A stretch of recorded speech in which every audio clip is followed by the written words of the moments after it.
Hai, Assalamualaikum dan selamat sejahtera untuk pesyarah dan rakan-rakan.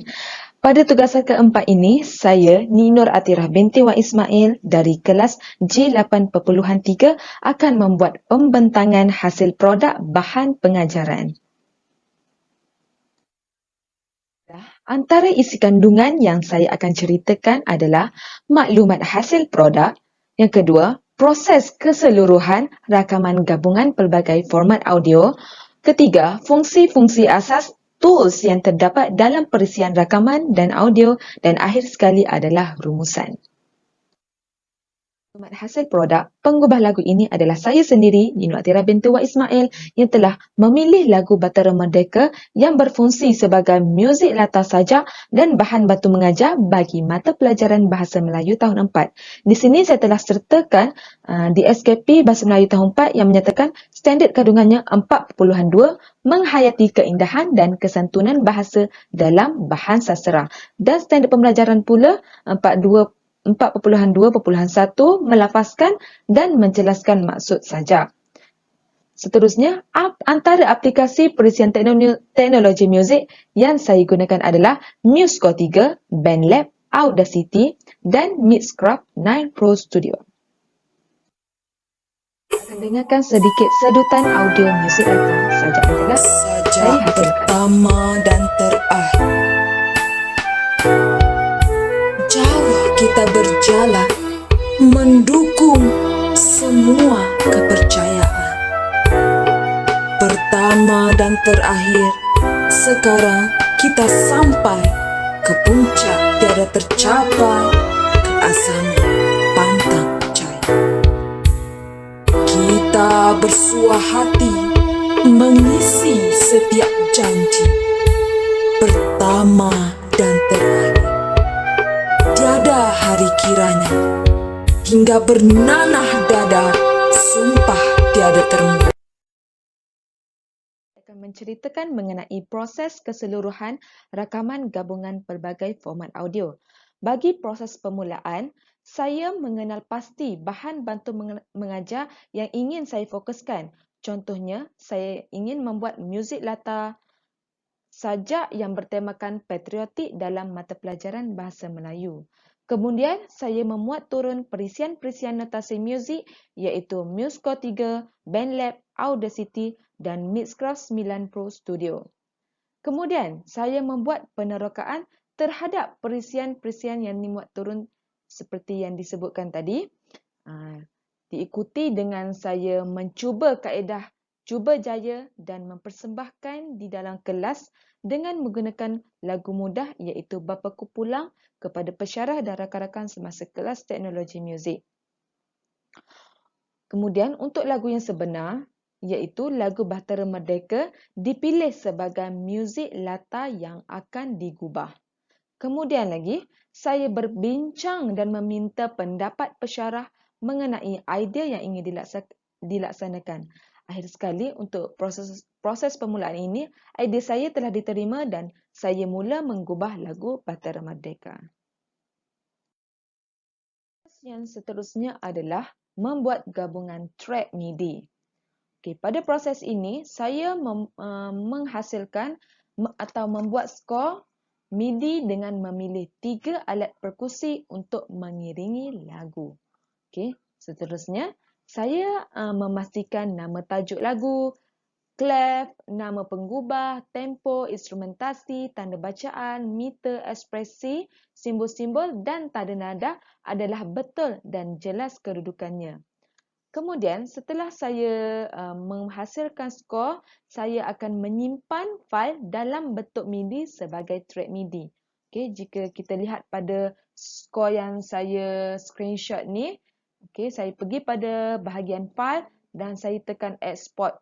Export kepada MIDI. Seterusnya adalah membuat format audio MP3. Saya membuat skor lagu penuh dengan menambah melodi lain dan adanya tambahan alat muzik baru iaitu violin. Kemudian, kod dimasukkan dalam setiap bar sebagai panduan. Diikuti juga dengan simbol dan not hiasan seperti permata dan lain-lain. Kemudian, saya tekan export MP3 audio pada butang file iaitu untuk disimpan sebagai format audio MP3. Okay. Jadi selesai dah untuk format audio MP3. Okay. Dekat sini saya dah sertakan contoh. Okay. Export MP3 audio. Terusnya adalah format WAV. Okay.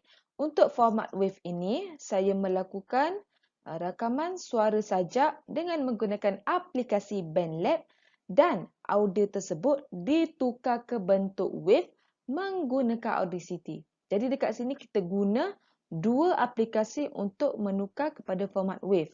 Okay.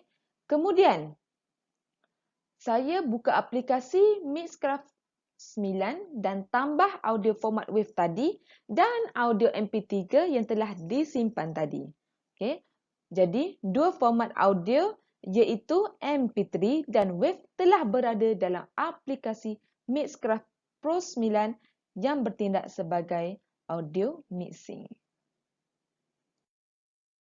Di sini saya telah sertakan gambaran bagi perisian Mixcraft setelah format WAV dan format MP3 telah dimasukkan. Okey, pada bahagian kiri ni kita dapat lihat format WAV macam mana. Okey, dapat lihat gelombang-gelombang WAV. Okey, pada sebelah kanan ni kita dapat lihat format MP3. Jadi kita dapat lihat perbezaan format WAV dan format MP3 dari sini.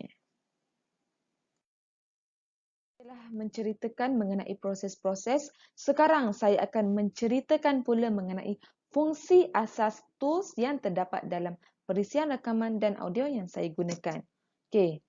Pertama sekali bila guna perisian Mixcraft ni, saya menukar instrumen mengikut kesesuaian dan pilihan saya, di mana saya tekan mixer. Okey, kalau dapat ni saya telah bulatkan mixer. Kemudian saya right click pada instrumen yang ingin ditukar dan tekan change instrument untuk memilih instrumen yang diingini.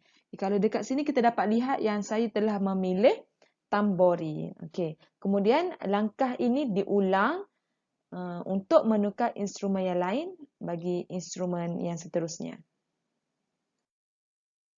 Pada itu, saya berasa ingin menukar dan membuat sedikit perubahan mengenai volume mengikut cita rasa saya sendiri sebagai pengubah.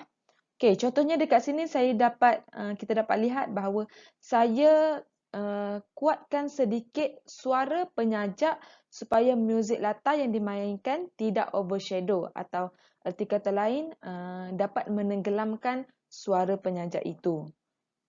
Untuk membaiki volume ni, kita boleh tekan mixer tadi dan scroll sedikit ke bawah untuk melihat papan mixer seperti yang saya tunjukkan di sini.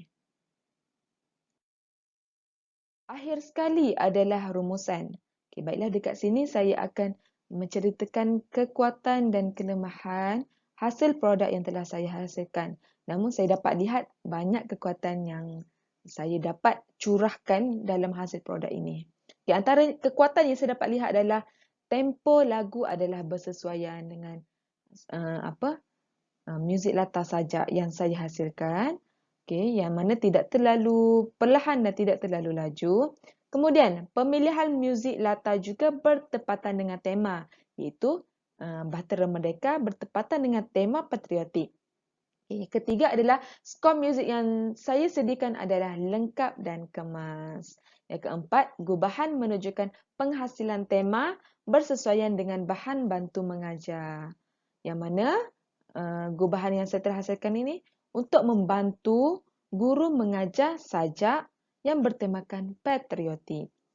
Okey, seterusnya gubahan dan hasil produk menunjukkan daya kreativiti yang tinggi. Menurut saya, gubahan yang telah saya hasilkan adalah menunjukkan kreativiti yang tinggi kerana gubahan tu saya hasilkan sendiri dan mengikut kreativiti saya tersendiri. Okey.